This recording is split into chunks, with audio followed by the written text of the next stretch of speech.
പ്രിയം വിഷമിക്കണ്ട. നാളെ എന്റെ ഗസ്റ്റ് ഹൗസിൽ ഞാൻ ചെറിയൊരു ഓണാഘോഷം വെച്ചിട്ടുണ്ട്. നീയും നിന്റെ വീട്ടുകാരും ഇങ്ങോട്ട് വരണം. ഇതെന്റെ ക്ഷണമായിട്ട് കണക്കാക്കിക്കോളൂ. അതുകൊണ്ട് എന്താ സാർ കാര്യം? ഞാൻ പറയുന്നത് മുഴുവനായിട്ട് കേക്ക് പ്രിയൻ. നാളത്തെ ഓണാഘോഷത്തിന് ഞാൻ പാർവതിയെയും കൂട്ടുകാരെയും ഇങ്ങോട്ട് ക്ഷണിക്കുന്നുണ്ട്. എന്റെ ക്ഷണം പാർവതിക്ക് നിരസിക്കാൻ കഴിയില്ല. നിന്റെ വീടുമല്ല, അവളുടെ ഹോസ്റ്റലും അല്ല. ഇതൊരു മൂന്നാമത്തെ സ്ഥലമല്ലേ. പാർവതി വരുന്നത് പ്രിയന്റെ അമ്മയെയും, അമ്മ വരുന്നത് പാർവതി അറിയിക്കണ്ട. ഇവിടെ എത്തിക്കഴിഞ്ഞ അവർക്ക് എന്തായാലും പരസ്പരം കണ്ട് സംസാരിക്കേണ്ടി വരും.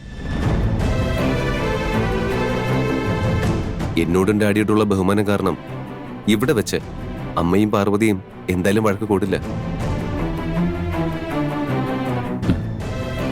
നിങ്ങളുടെ പ്രശ്നങ്ങൾ എന്തായാലും നാളെ ഇവിടെ വെച്ച് തീരും. പ്രിയം ധൈര്യമായിട്ടിരിക്കെ.